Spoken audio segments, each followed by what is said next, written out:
Hello students, आज मैं आपको व्याकरण की पाठ्य योजना किस तरीके से बनाई जाती है इसके बारे में बताने वाली हूँ।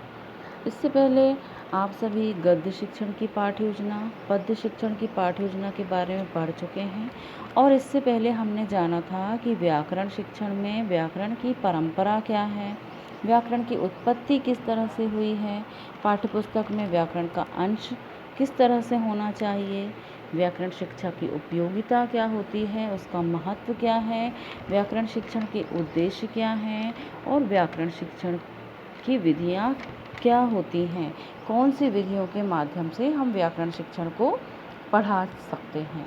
इन सभी के बारे में हमने इससे पहले अध्ययन कर चुके हैं, अतः आप बहुत अच्छे से जानते हैं कि इन तीनों ही चीज़ों को पढ़ाने की अलग अलग विधियाँ होती हैं। व्याकरण शिक्षण की जो विधि होती है वो आगमन और निगमन विधि के माध्यम से पढ़ाया जाता है। ठीक है, तो आज हम व्याकरण की पाठ्य योजना किस तरीके से पढ़ाई जाती है, किस तरीके से बनाई जाती है, व्याकरण पढ़ाने का क्या तरीका होता है, उसके बारे में हम अध्ययन करेंगे। तो सबसे पहले हम देखते हैं कि जैसे कि गद्य की पाठ्य योजना में और पद्य की पाठ्य योजना में, दोनों ही पाठ्य योजना में जो पूर्व की एंट्रीज रहती हैं वो व्याकरण की पाठ्य योजना में भी वही रहती हैं। विद्यालय का नाम, कालखंड, कक्षा, दिनांक, दिन, विषय और उपविषय। सबसे पहले हमारा जो पॉइंट आता है वो है सामान्य उद्देश्य। सामान्य उद्देश्य आप इससे पहले भी पढ़ चुके हैं कि सामान्य उद्देश्य पर्टिकुलर विषय से, पर्टिकुलर सब्जेक्ट से रिलेटेड होते हैं। यदि आप मैथ्स पढ़ा रहे हैं तो मैथ्स से रिलेटेड, इंग्लिश पढ़ा रहे हैं तो इंग्लिश से रिलेटेड, फिजिक्स पढ़ा रहे हैं तो फिजिक्स से रिलेटेड, या कोई भी अदर सब्जेक्ट जो भी आप पढ़ा रहे हैं उससे रिलेटेड आपके सामान्य उद्देश्य होते हैं। अभी हम हिंदी की बात कर रहे हैं, इसलिए हम ये देखेंगे कि सामान्य उद्देश्य में हिंदी से रिलेटेड किस प्रकार के उद्देश्य आ सकते हैं। सामान्य उद्देश्य आप लोग सभी जानते हैं कि कम से कम 3 और अधिक से अधिक 5 ऐसे उद्देश्य होने चाहिए जो कि आपके विषय से रिलेटेड हों। आप पर्टिकुलर हिंदी विषय को क्यों पढ़ाना चाह रहे हैं, आप क्यों चाह रहे हैं कि छात्रों में हिंदी विषय के बारे में ज्ञान हो उनको, इसलिए हम सामान्य उद्देश्य को लेते हैं। सामान्य उद्देश्य में देखिए, आपका पहला उद्देश्य आता है छात्रों को हिंदी विषय के प्रति रुचि उत्पन्न करना। दूसरा, छात्रों में शुद्ध स्पष्ट हिंदी बोलने का ज्ञान प्रदान करना। तीसरा, छात्रों में शब्द भंडार में वृद्धि करना। चौथा, छात्रों को हिंदी भाषा के महत्व से परिचित कराना। इसके बाद हमारा सेकेंड पॉइंट आता है विशिष्ट उद्देश्य।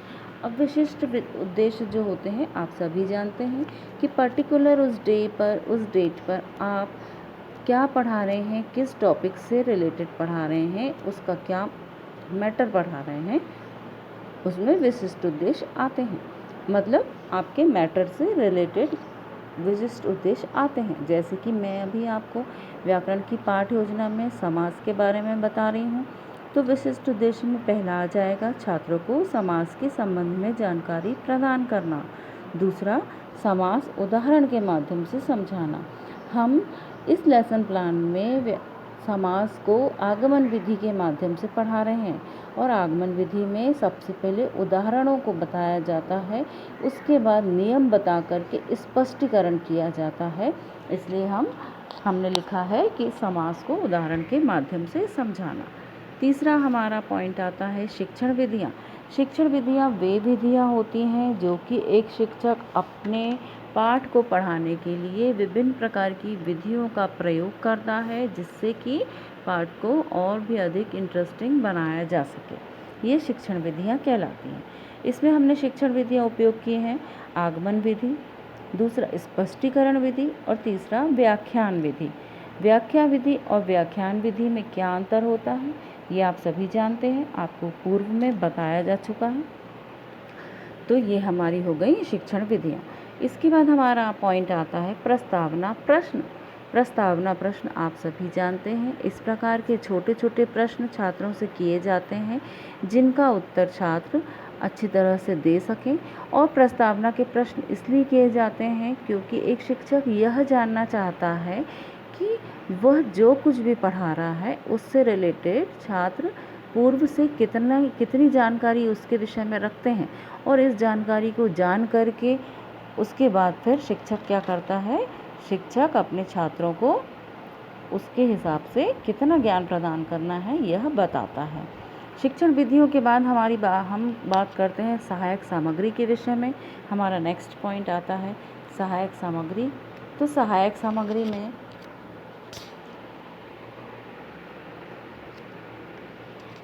सामग्री में हम चार्ट, मॉडल, पोस्टर आदि ले सकते हैं।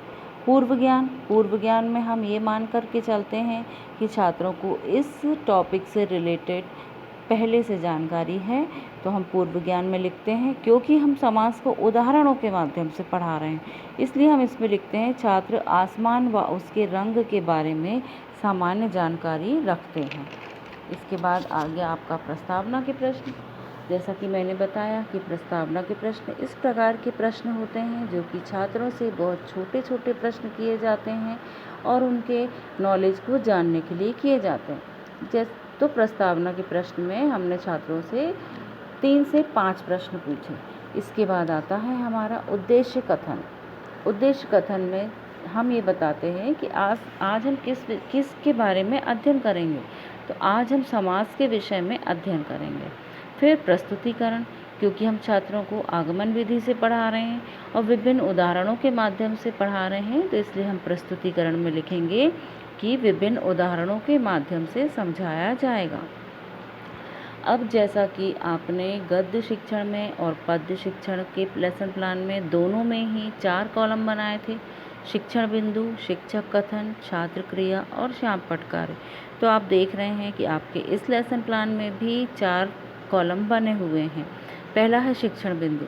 शिक्षण बिंदु में जो भी हम पढ़ा रहे हैं वह चीज़ लिख देते हैं। इसमें हमने लिखा हुआ है समास। शिक्षक कथन, सेकंड है आपका शिक्षक कथन। शिक्षक कथन में वे सारी क्रियाएं जो कि एक शिक्षक के द्वारा की जा रही हैं वो शिक्षक कथन में आते हैं। छात्र क्रिया, छात्र क्रिया में छात्र के द्वारा की गई क्रियाएं, जैसे कि यदि शिक्षक पढ़ा रहा है तो छात्र उसको ध्यानपूर्वक सुन रहा है।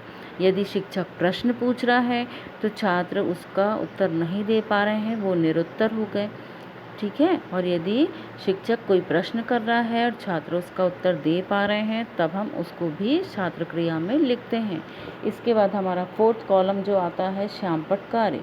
श्यामपट्ट कार्य में शिक्षक के द्वारा जितनी भी क्रियाएं की जाती हैं उनमें से शिक्षक जो भी ज़रूरी होता है उसको श्यामपट्ट पर लिख देता है, वो श्यामपट्ट कार्य कहलाता है। अब यहाँ पर आप देखिए आपकी पाठ योजना में पहला प्रश्न किया गया है कि समास का अर्थ क्या होता है। दूसरा किया गया है समास की परिभाषा बताइए। ये दोनों ही चीज़ें छात्र पहले से नहीं जानते हैं, इसलिए हमने छात्र क्रिया में लिखा है निरुत्तर, क्योंकि छात्र इसका उत्तर नहीं दे पा रहे हैं। अब शिक्षक अपने कथन के माध्यम से इसका स्पष्टीकरण करता है और छात्रों को समझाता है कि समास का अर्थ है संक्षेप या छोटा करना। समास के द्वारा शब्दों को छोटा किया जाता है और फिर शिक्षक इसकी परिभाषा भी छात्रों को बताता है। 2 या 2 से अधिक शब्दों से मिलकर बने सार्थक शब्द को समास कहते हैं। जब शिक्षक बता रहा होता है तब छात्र ध्यानपूर्वक सुनते हैं, इसलिए हम उसको लिखते हैं कि छात्र ध्यानपूर्वक सुनेंगे। और इसके बाद शिक्षक बताता है कि समास रचना के 2 पद होते हैं। पहला होता है पूर्व पद और दूसरा होता है उत्तर पद। समास के नियमों से बना शब्द समस्त पद या सामासिक पद कहलाता है। ये सारी चीज़ें जब शिक्षक समझा रहे होते हैं उस समय छात्र ध्यानपूर्वक सुनते हैं और फिर समझाने के बाद उसका स्पष्टीकरण करने के बाद शिक्षक अपने इस कथन को श्यामपट्ट पर लिख देते हैं। तो इसलिए हमने श्यामपट्ट कार्य पर वे सारी चीज़ें लिखी हैं जो कि शिक्षक ने छात्रों को समझाया है। इसके बाद आप आगे देखिए, शिक्षक उदाहरणों के माध्यम से छात्रों को समझाने का प्रयास करता है। उदाहरण में पूछा गया है राजपुत्र में पूर्व पद राज है और उत्तर पद पुत्र है।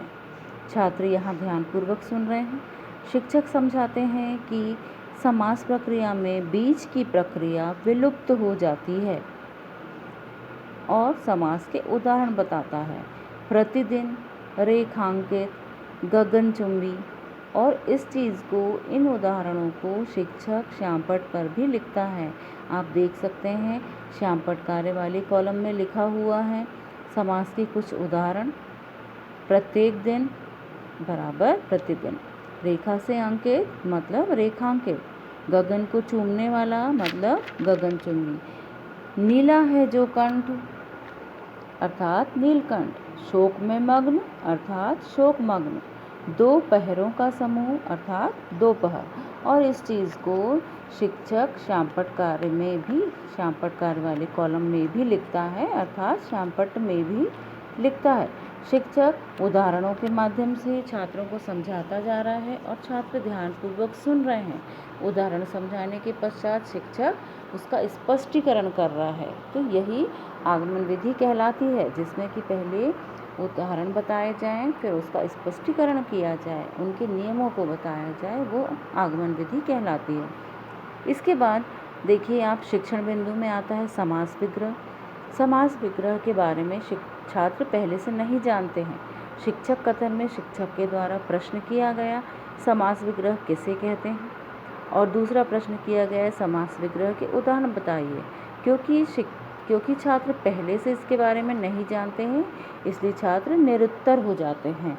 तो हम छात्र क्रिया में लिखते हैं निरुत्तर। अब स्पष्टीकरण शिक्षक के द्वारा किया जा रहा है, जिसे कि शिक्षक कथन में लिखा गया है। समस्त पद के सभी पदों को अलग अलग करना समास विग्रह कहलाता है। और उदाहरण बताए जा रहे हैं। नवरात्रियों का समूह नवरात्रि, प्रयोग के लिए शाला प्रयोगशाला, तीन नेत्रों वाला त्रिनेत्र। और इन सारे उदाहरणों को और परिभाषा को शिक्षक के द्वारा श्यामपट्ट कार्य के कॉलम में भी लिखा गया है। श्यामपट्ट कार्य के कॉलम में लिखना मतलब कि श्यामपट्ट पर भी लिखना। ये सारी चीज़ें आप देख सकते हैं कि श्यामपट्ट कार्य के कॉलम में लिखी हुई हैं। तो ये होता है हमारा व्याकरण का लेसन प्लान। इस तरह से हम आगमन विधि के माध्यम से व्याकरण के लेसन प्लान को समझा सकते हैं। इसके बाद हमारा आता है बोध प्रश्न। आप सभी जानते हैं कि बोध प्रश्न कम से कम 3 और अधिक से अधिक 5 होना चाहिए। अधिक से अधिक 5 हो तो ज़्यादा अच्छा है। इन बोध प्रश्नों के उत्तर शिक्षक के द्वारा छात्रों से लिए जाते हैं और फिर इन बोध प्रश्नों के उत्तर को श्यामपट्ट पर लिखा जाता है। जैसे कि आप देख रहे हैं कि बोध प्रश्न में 5 प्रश्नों के लिए जगह दी हुई है और प्रश्न लिखे हुए हैं। संक्षेप किसका शाब्दिक अर्थ है? शिक्षक छात्रों से ये प्रश्न करेंगे और छात्र इसका उत्तर देंगे। जो छात्र उत्तर देंगे उसको शिक्षक के द्वारा श्यामपट्ट पर लिखा जाएगा। दूसरा प्रश्न पूछा है राजपुत्र का समास विग्रह बताइए। छात्रों के द्वारा इसका उत्तर दिया जाएगा। तीसरा प्रश्न पूछा है समास रचना के कितने पद होते हैं। इसका उत्तर भी छात्रों के द्वारा दिया जाएगा। और चौथा है समास विग्रह को समझाइए। तो इसका उत्तर भी छात्रों के द्वारा दिया जाएगा। पांचवा प्रश्न भी इसी तरह से बन जाएगा। इसके बाद आता है पुनरावृत्ति के प्रश्न। जब एक शिक्षक अपने छात्रों को कुछ पढ़ाता है, कुछ समझाता है, तब वह यह जानना चाहता है कि इसके द्वारा पढ़ाया हुआ छात्रों ने कितना ग्रहण किया है। तो यह देखने के लिए वह छात्रों का मूल्यांकन करता है। और इस मूल्यांकन के कई तरीके हो सकते हैं। जैसे मूल्यांकन प्रश्न उत्तर के माध्यम से भी हो सकता है, वो वर्बली भी हो सकता है, वो रिटन भी हो सकता है। तो पुनरावृत्ति प्रश्न जो है वो इसीलिए किए जाते हैं कि शिक्षक ने छात्रों को जो कुछ भी पढ़ाया है उसको दोहराया जा सके और शिक्षक जान सके कि छात्रों ने कितना सीखा है। पुनरावृत्ति के प्रश्न भी अधिक से अधिक 5 हों तो ज़्यादा अच्छा है। कम से कम 3 और अधिक से अधिक 5 हो तो ज़्यादा अच्छा है, क्योंकि 5 प्रश्न होने से मतलब अधिक प्रश्न होने से छात्रों के कॉन्सेप्ट ज़्यादा क्लियर होते हैं। तो पुनरावृत्ति के 5 प्रश्न लिख दिए जाते हैं और इन पुनरावृत्ति के प्रश्नों के उत्तर छात्रों से लिए जाते हैं, लेकिन इन उत्तरों को श्यामपट्ट पर नहीं लिखा जाता है। इसके बाद आता है आपका अभ्यास कार्य। अभ्यास कार्य जो है वो एक शिक्षक के द्वारा लपेट श्यामपट्ट या रोलर बोर्ड पर लिख करके ले जाया जाता है। ये अभ्यास कार्य इस तरीके का होता है जिसमें कि छोटे छोटे वस्तुनिष्ठ प्रश्न होते हैं, सही जोड़ी हो सकती हैं, खाली स्थान हो सकते हैं, सत्य असत्य हो सकते हैं। ये सभी अभ्यास कार्य के अंतर्गत आता है। अभ्यास कार्य हमेशा कक्षा में कराया जाता है, इसलिए उसको कक्षा कार्य भी कहा जाता है। इसके बाद बात आती है गृह कार्य की। गृह कार्य में छात्रों को जो कुछ भी पढ़ाया गया है उससे रिलेटेड प्रश्न करके आने के लिए कहा जाता है। जैसे कि आप देख सकते हैं गृह कार्य में पूछा गया है समास व समास विग्रह के 20 उदाहरण लिख करके आइए। तो ये आपका व्याकरण का लेसन प्लान होता है। इस तरीके से आप व्याकरण की पाठ योजना बना सकते हैं। आज जैसे कि समास क्या है, समास विग्रह क्या है, इसके बारे में बताया, तो आगे आप समास के प्रकार क्या होते हैं, इसी तरह से आगमन और निगमन विधि के माध्यम से छात्रों को व्याकरण की पाठ योजना बता सकते हैं और व्याकरण छात्रों को समझा सकते हैं। जैसा कि सभी जानते हैं, मेरे प्रिय स्टूडेंट, आप सभी जानते हैं कि इस समय हमारा पूरा विश्व कोरोना वायरस जैसी कोविड-19 जैसी महामारी से जूझ रहा है और सभी को इस महामारी को पार करने के लिए अपनी तरफ से प्रयास करना चाहिए। तो इसलिए हमारा भी प्रयास ये होना चाहिए कि हम घर पर रहें, सुरक्षित रहें, अपने हाथों को बार बार धोएं, मुंह पर मास्क लगाएं। तो stay home, stay safe. Thank you.